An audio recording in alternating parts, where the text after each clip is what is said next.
पंतप्रधानांनी केली। हिंद दी चादर श्री गुरु तेग बहादूर साहिबजी यांच्या 350व्या शहीदी समागम शताब्दी वर्षानिमित्त नवी मुंबईतील खारघर इथल्या ओवे मैदान इथं आयोजित कार्यक्रमात पंतप्रधान नरेंद्र मोदी यांनी दूरदृश्य प्रणालीद्वारे संदेश दिला। कार्यक्रमस्थळी केंद्रीय गृहमंत्री अमित शहा, मुख्यमंत्री देवेंद्र फडणवीस, उपमुख्यमंत्री एकनाथ शिंदे आणि उपमुख्यमंत्री सुनेत्रा पवार उपस्थित होते। पंतप्रधानांनी आपल्या संदेशात गुरु तेग बहादूर यांनी मानवता, धार्मिक स्वातंत्र्य आणि श्रद्धेच्या रक्षणासाठी आपलं सर्वस्व अर्पण केलं असं सांगत त्यांना आदरांजली अर्पण केली। भारताचा इतिहास शौर्य, समन्वय आणि सहकार्याचा आहे। जेव्हा जेव्हा गुरु तेग बहादूर यांनी सर्वोच्च त्याग केला तेव्हा देशवासियांनी त्यांच्याकडून प्रेरणा घेतली। आज जेव्हा देशाला सामाजिक एकतेची सर्वात जास्त गरज असताना गुरु तेग बहादूर यांचं बलिदान केवळ शीख समुदायापुरतं मर्यादित नाही, तर ते संपूर्ण देश आणि समाजासाठी प्रेरणा स्रोत आहे असं पंतप्रधान म्हणाले। श्री अकाल। आज नवी मुंबई में ये यात्रा अपने एक महत्वपूर्ण पड़ाव पर पहुंची है।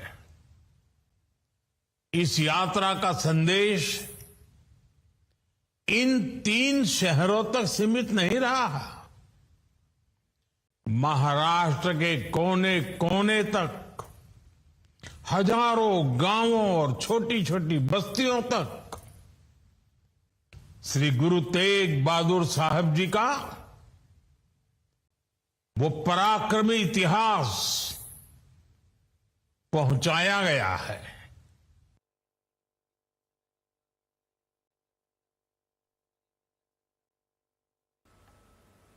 शीख समाजासाठी केंद्र सरकारनं अनेक निर्णय घेऊन त्यांना दिलासा दिला आहे असं पंतप्रधान म्हणाले। शीख समुदायाच्या श्रद्धा आणि सन्मानाचं रक्षण करण्यासाठी केंद्र सरकार कटिबद्ध आहे असंही त्यांनी सांगितलं। जर गुरु तेग बहादूर यांनी धर्माचं रक्षण करण्यासाठी दिलेल्या सर्वोच्च बलिदानामुळेच आज जगात हिंदू आणि शीख धर्म सुरक्षित राहिला असं अमित शहा यांनी यावेळी सांगितलं। शीख गुरूंनी स्थापित केलेल्या परंपरा आजही संपूर्ण समाजासाठी अनुकरणीय आहेत असं ते म्हणाले। पंजाबमध्ये होत असलेलं धर्मांतर शीख गुरूंच्या शिकवणी आणि बलिदानाचा अपमान आहे आणि असे प्रयत्न थांबवले पाहिजेत असं शहा यांनी सांगितलं। हिंदू धर्म और हिंदुओं को बचाने के लिए शहादत न देते तो आज विश्व में कोई हिंदू बचा नहीं होता, वो सारे देश ने मानना चाहिए। कितने बड़े अन्याय, इतने बड़े अत्याचार, इतने बड़े जुल्म के खिलाफ उन्होंने हिंदू धर्म बचाने के लिए बड़ी क्रूरताएं झेलकर, यातनाएं झेलकर अपनी शहादत दी।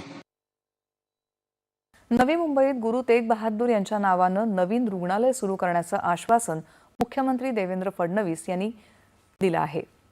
शालेय अभ्यासक्रमात तेग बहादूर यांच्या बलिदानावर आधारित धडा समाविष्ट करण्याचा निर्णय राज्य सरकारनं घेतल्याची माहिती त्यांनी दिली। हिंद दी चादर गुरु तेग बहादूरांनी संपूर्ण हिंदुस्थानचं रक्षण केलं, तसंच आपणही एकतेनं देश आणि समाजाचं रक्षण करूया असं आवाहन एकनाथ शिंदे यांनी केलं। श्री गुरु तेग बहादूर साहिब यांच्या बलिदानामुळे संपूर्ण भारतात शीख धर्मातल्या शौर्य आणि त्यागाची परंपरा अधोरेखित झाली असं सुनेत्रा पवार यांनी यावेळी सांगितलं।